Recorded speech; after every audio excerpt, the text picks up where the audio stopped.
who, by the way, I'm not sure could win a nomination in the Republican Party right now. We also believe that government should be there to help people do what they cannot do better for themselves. That means we believe in a country that rewards hard work and responsibility, but also a country where we give each other a hand up, where we look after one another, where we say, I am my brother's keeper, I am my sister's keeper. That's the America I know. That's the choice in this election.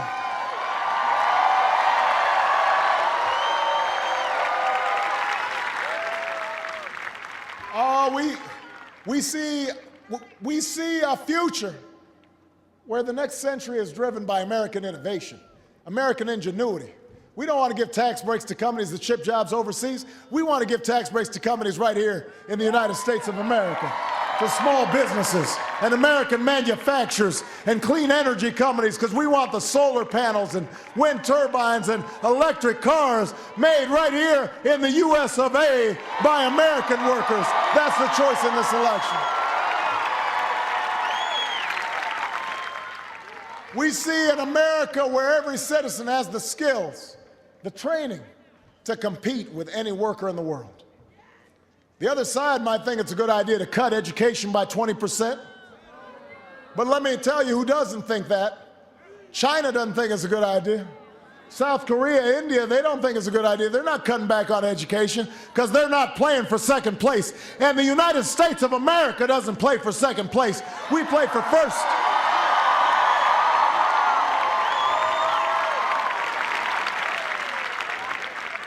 That's why tens of billions of dollars in taxpayer subsidies that used to go to big banks, you know where they're going now? Where they should, to students and families to help pay for their student loans, to help pay for their education. That's why we're making a college tax credit permanent, worth $10,000 in tuition relief for every student who's going to college. We see an America where the middle class is growing, where opportunity is shared, where it's not just some people who make it, but everybody's got a chance to make it, where the only limit to your success is how hard you're willing to try. That's why we want to give tax cuts and make them permanent for middle-class families. That's why we'll fight efforts to privatize Social Security. That's not going to happen on my watch.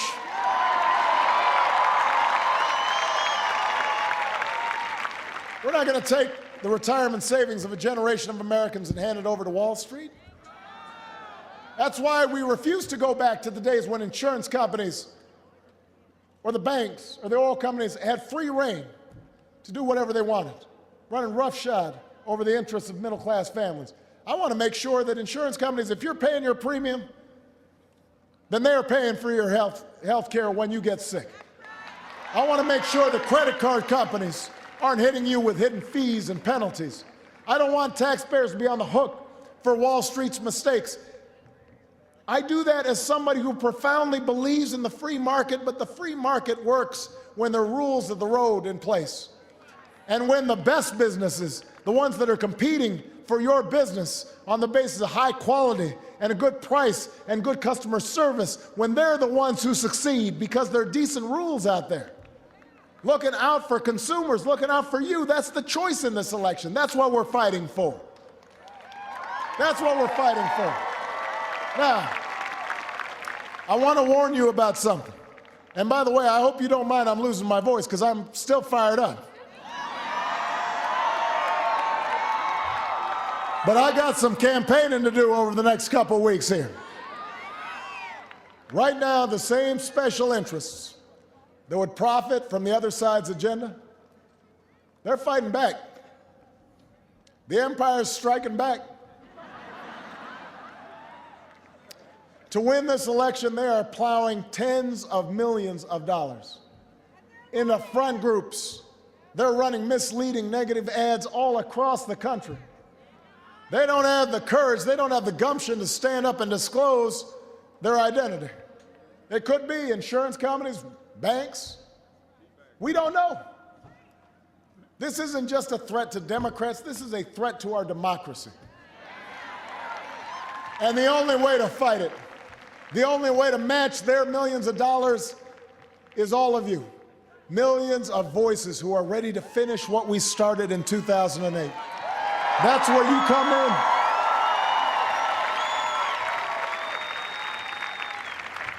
That's where you come in. That's why you need to vote in this election. Thanks to early voting here in Ohio, you can vote right now. Look, a lot of you got involved in 2008 because you believed we were in a defining moment in our history. You believe this was a time where the decisions we make, they're going to shape the lives of our children, our grandchildren, for decades to come. That's why you knocked on those doors. That's why you made those phone calls. That's why you stood in line, some of you, to cast your vote.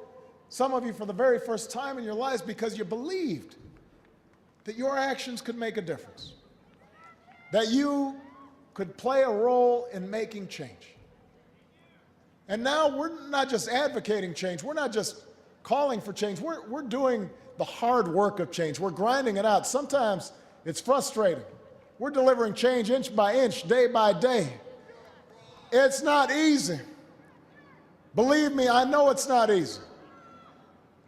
I understand that some of you, when you think back, election night looked so good. Inauguration day, Beyonce was singing. Bono was up there. Everybody had a good feeling. And then you know what happens is, we start trying to solve these problems, and it doesn't happen as quick as we want. Suddenly the other side is obstructing, and people start looking around and saying, a family member of mine's still losing a job, or another foreclosure sign's gone up in my neighborhood, and you're seeing all these TV ads, and politicians are tearing each other down, and pundits are saying, you can't really change politics. I know it gets discouraging sometimes. But don't let anybody tell you this fight isn't worth it. Don't let them tell you you're not making a difference. Ohio, because of you right now, there's a woman in New Hampshire who no longer has to choose between losing her home and treating her cancer. Because of you, there are parents who can look their children in the eye and say, yes, you are going to college. Because of you, there's some clean energy entrepreneur that is out there building some new plant somewhere and calling people, putting them to work, putting up help wanted signs. Because of you, 100,000 brave men and women are no longer at war in Iraq. That's all because of you.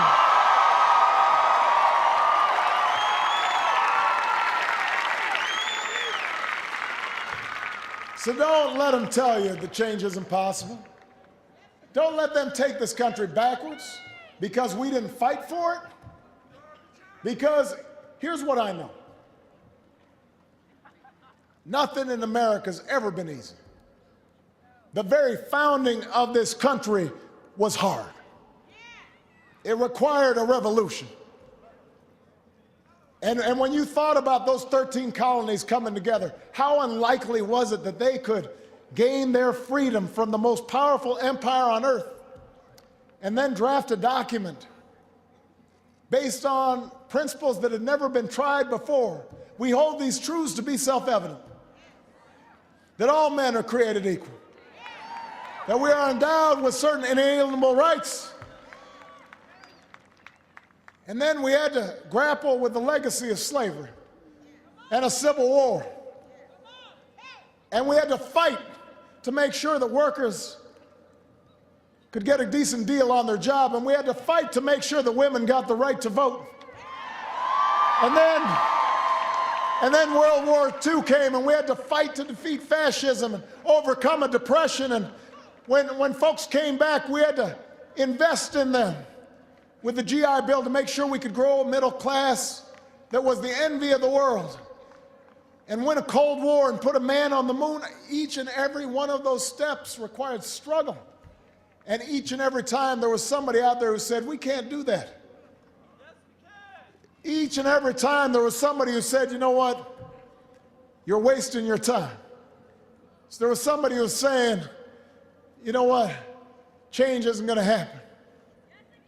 And if our parents and our grandparents and our great-grandparents had made the decision to sit it out 50 years ago, 100 years ago, 200 years ago, we wouldn't be here tonight. The only reason we're here is because past generations have been unafraid.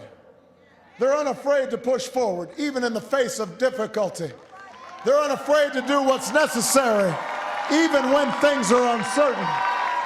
That's how we got through war. That's how we got through depression. That's why we have civil rights and women's rights and workers' rights. And if you will recapture that spirit, if you are out there knocking on doors and making phone calls, talking to your friends and neighbors, if you do not give up hope, then I guarantee you that not only are we going to win this election, because this was never just about putting a president in the White House, it was about building a movement for change that lasted for a long time. We will build a movement for change that will last 10 years from now and 20 years from now, and we will grow this economy and restore the middle class to its rightful place, and once again, the American dream will be alive and well. God bless you, Ohio, and God bless the United States of America.